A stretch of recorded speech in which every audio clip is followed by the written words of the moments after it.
now, if Baba leaves now, we don't know who can take people on the streets. That one I can tell you for sure, because me, I can't take people to the streets. We don't know who can be able to say, I want to face this, and he faces it. I don't know who can say now, I'm ready to go to jail because of what I'm doing. And he does it. And he sings. Who can do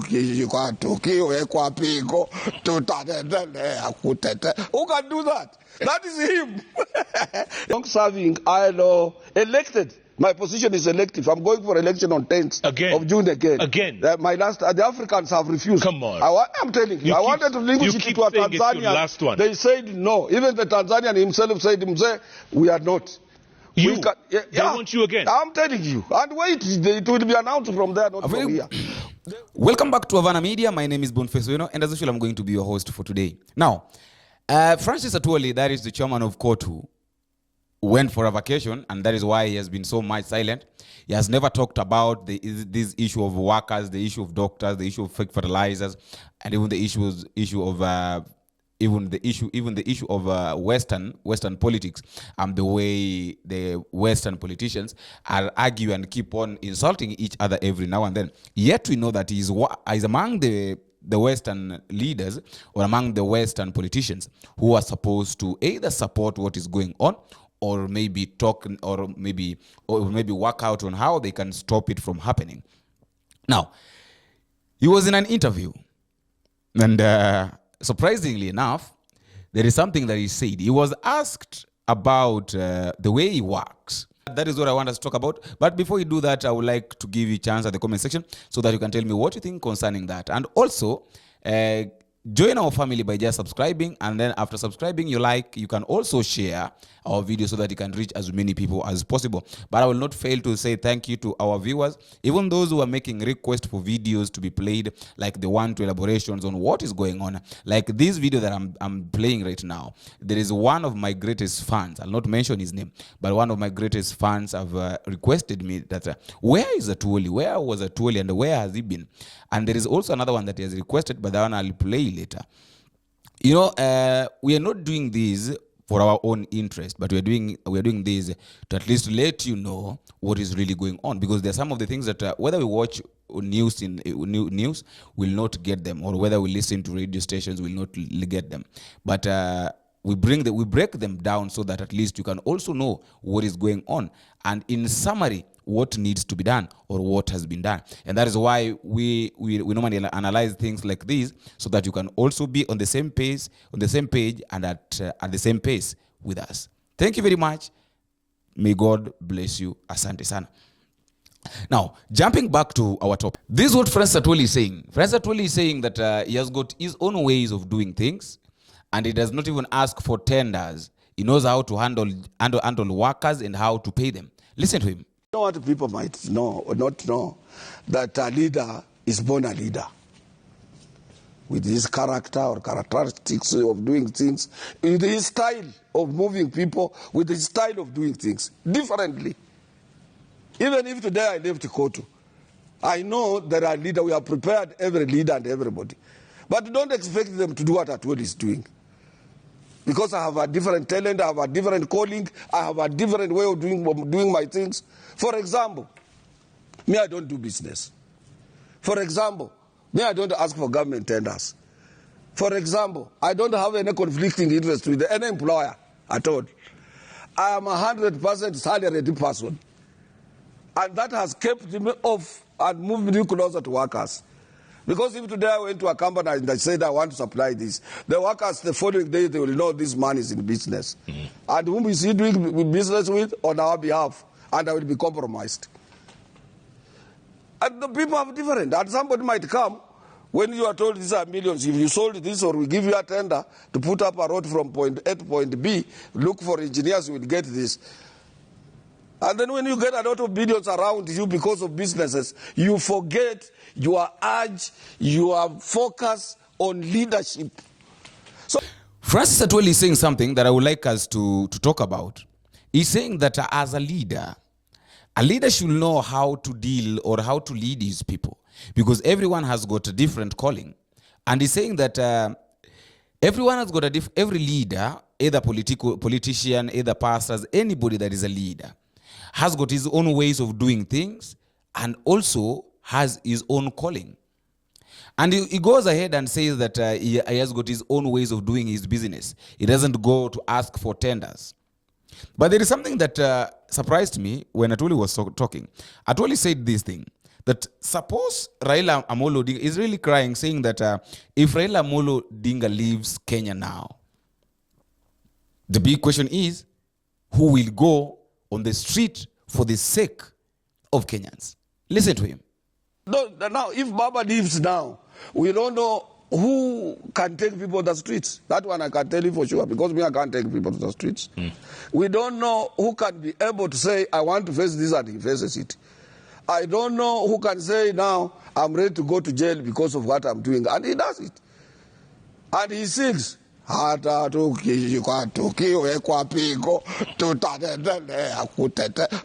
that? That is him. Yeah. So let me tell him that let us pray. But if we will have any responsible position, we will still be having a position leader to query things that affect an ordinary Kenyans and so on. But will not be the same. Who can fill Uhuru Park are 4 people. That is Uhuru Kenyatta, William Ruto, Raila Odinga, and COTU chairman, that is Francis Atwoli, and him. So in short, he's trying to say that people like Rigathi Gachagua has got no power of filling maybe Uhuru Park, or they cannot organize meetings that people will attend. But when Uhuru Kenyatta organizes a meeting, William Ruto organizes a meeting, Raila Odinga organizes a meeting, or even him, then Uhuru Park will be full. Listen to what he says. You once said only 4 people can fill Uhuru Park. Yeah. You told me this once. Which is true. Uhuru Kenyatta? I saw absolutely. William Ruto? Yes. Raila Odinga? Yes. And Francis Atwoli? Absolutely. 4 people? 4. And the rest? But you are born here, Jeff. You have history, just as I have. You have assessment table where you assess us. And not only you. Like now, everybody is trying to assess us. And to assess us, to assess somebody, is on what he does, what he says, what he stands for, and how, in which position is he in the nation that can be able to bring a change or to propel others into leadership. Many people have been talking about the retirement of Francis Atwoli, and they are asking that why is it that Francis Atwoli does not want to retire from being the chairman of COTU? Because he has been there for, so far, Francis Atwoli is the longest serving, let me call him minister or something like that. He's the longest serving leader or politician in his docket. Let us take a look at this. From 2016, Atwoli was, and when he was asked by Jeff, asked him a question that when are you retiring, or what do you think about, what is your take on your retirement? He's saying that personally would like to retire. Personally, Francis Atwoli would like to retire. But it is the problem that he has is the people that he leads. These are people that want him to continue working. I think that in 2011, these people forced me to work. I wanted to retire. These people forced me to work in 2011. Then coming 2016, the same thing happened. In 2021, I told them that now, okay, it will now be your choice. I'm still in the office. I'm still working. We are in 2024. It means that and also assuring us that coming the next election is still going to work. He's still going to be the chairman. And he's saying that leadership is not all about age. He's saying that leadership is not about age or what you can get from people, but what matters, it's what you can give. Listen to him. We have those old men called Kikuyu Magutus, those old leaders. He doesn't understand how it works. This works, I told him, is a question of interests. Are you servicing the people who gave you that mandate? Because we seek, it is not me to retire. It is them to say, Francis, I wanted to retire 2011. They said no. I wanted to retire 2016. They said no. 2021, I said now you will decide. And you're still here? I'm still around. Sometimes.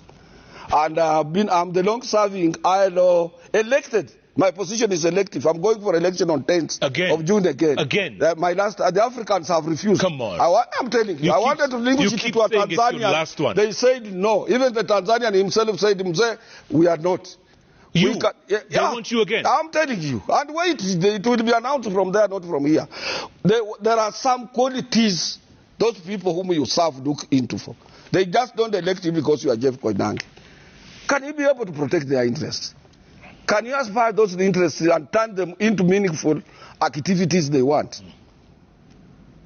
Leadership is about interests. It's not about age, it's not about what. So long as you lose focus on the interests of the people, to promote the interests of the people you are leading, then you become a moribund. Finished. And also, if you don't update yourself. He has never talked about, and since Raila Amolo Odinga decided that he's going to vie for the presidency or for the chairmanship of African Union, Atwoli has never talked about it anymore because he has never been around. So when he was asked concerning the issue of Raila Amolo Odinga's bid to become the chairman of African Union, Francis Atwoli assured us that Raila is going to become the chairman because of the effort that that William Ruto is putting to make sure that this guy becomes the chairman of African Union. But again, he was asked this question that, suppose Raila Amolo Odinga fails to get it. This is the answer that Atwoli gave. If Raila Amolo Odinga fails to get to become the chairman of African Union, he's still a Kenyan. He will come back to Kenya. There is no guarantee that when you are supported by the government to become maybe a great leader or a leader somewhere who can help Kenyans or who can help your country, when you fail from that position, you don't come to your country. You come back to your country. And your failure is not like the government will fail.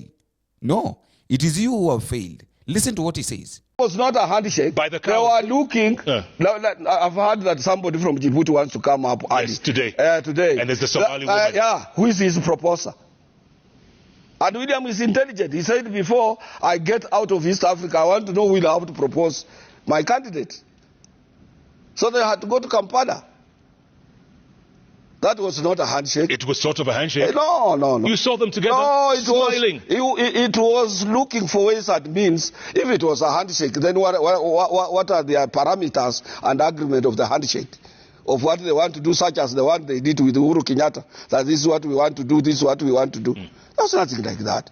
And nobody invited William. He decided as a Kenyan that if this is a Kenyan, they will oppose to me. It's not a question that we want to play it safe. He could have gone alone. He didn't have to take Baba with him. No, he could have gone alone, yes. But the person who will propose the candidate must ask the candidate questions. We have now a proposer, we have a seconder, we have various supporters on the efforts William Samuel Ruto has made. He has taken over the whole of the West Africa and Central Africa republics. You cannot now go there and say because it's a French-speaking country and I'm a candidate, they will give me elections. They will vote for me. He has moved more than that. He has all in the region, the larger eastern region. He has finished with Burundi, Rwanda, and so on. Our threat would have been Tanzania.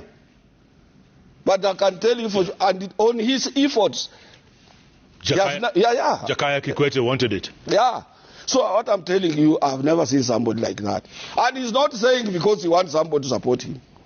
He's not saying he's supporting Raila Amolo Odinga because he wants somebody to support him.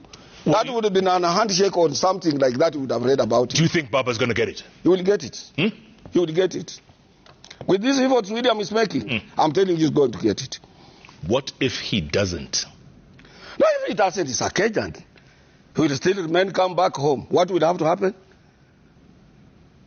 I've told you this country is bigger than all of us. If you get one favor from a head of state to give you support, does not mean that if you lose that favor, the country will go down under.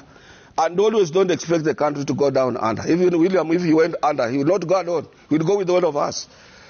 So always wish them well, wish whoever might have been defeated well, have a cohesive, one united country that you can pick on and enable and do whatever you want to do.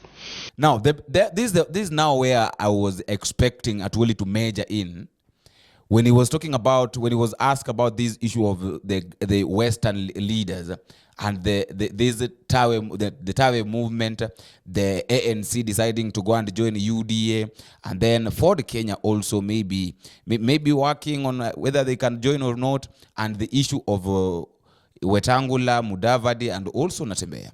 Now, what Atwoli said was this. Musalia is a very intelligent leader. when we appointed him to be after research to be our spokesperson in 2016, 31st of December, we didn't make a mistake because he calculates his moves. Yeah. Because even when he was joining William Samoei Ruto, he had calculated his move. And they won election. We want somebody who can sit down, calculate, and see this is where we are going, and this is the way what we want to do, and this is how we can come out of this. And he does it.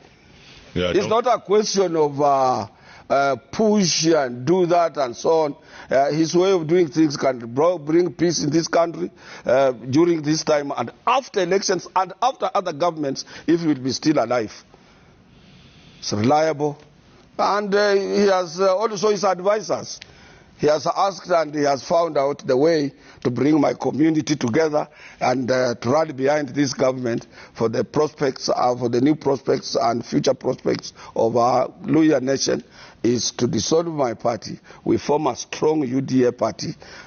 Whether I get a position there or not, but I help my boss to make it easier for him to govern the country. I salute him. I salute him. The State House, that is the office of the president, is being renovated.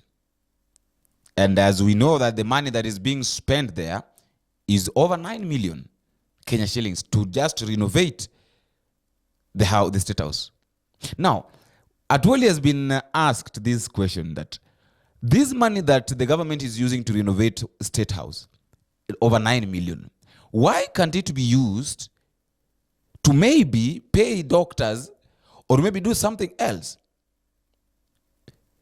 This money that is being misused here, why can't we stop? Because all the that State House that is being renovated right now by William Ruto, Jomo Kenyatta, the former president, the first president Jomo Kenyatta worked there. The second one, Gideon Moi worked there. The third president, Kibaki, worked there. The fourth president, Uhuru Kenyatta, worked there. And now is the fifth president working in the same office, but now is the one who is seeing the mistakes that the office need to be renovated. But being renovated with how much? Over 9 million Kenya shillings. But when he was asked, he said that William Ruto is a young leader, is the youngest president, he's a young president. So there's no way you can expect a young president to work in an old-fashioned house or in an old-fashioned office. He has to do things in his own ways. Listen. Yes, you have said there's no money. Or how do we convince, or how do we get away out of it? He's trying to be sincere. Really? Me, I would like some, yeah, he's trying to be sincere. There's money to refurbish State House, right? There's 900 million. But let me tell you. There's money to refurbish the deputies. But calculate, if you had a pen and everything and you calculate, is that amount 900 million, can it pay all doctors in Kenya? It's a start. No. It's a start, SG. Let's look at a bigger picture. Not small things. And even that was delayed. That State House was becoming a moribund. It was somebody required to go there like that, to modernize. I don't know whether you have gone to these other places and see what happens and so on. A really young president like William Samoei Ruto, you wouldn't like to see the State House that where Mzee Jomo Kenyatta was and your grandpa Koinange is still the same thing. And then you say 900 million is a lot of money to do this and that. Other areas of development is taking shape, yes, and so on. But now it depends to this. Can it, if it is done this way, bring our people together? I've given you a very sound suggestion. I don't know whether you are noting. Can we be able to come up with a legislation which can harmonize those employed by county governments, those employed by government, those employed in the private sector, those so that we can have a document that if you call doctors union to discuss with, all of you based on that, and when you append your signatures on that document, it affects even those doctors who are in other places, to bring harmony and peace for the future prosperity in that. And lastly, Atwoli was talking about the issue of him with Raila, and he was saying that Raila is still his friend, Raila is still his brother. In fact, Raila is his brother-in-law. So there is nothing that can happen between him and Raila Odinga. That is just my take. I would like to give you time also at the comment section so that you can tell me what you think concerning these issues that are happening, and the talks, the way and the way Atwoli is talking concerning the issue of the Western politics, coming back to the issue of Raila Odinga becoming the chairman of African Union, and also the issue of the fake fertilizers, and even him retiring from politics. And until we meet again, I have been your host, Boniface. Bye-bye.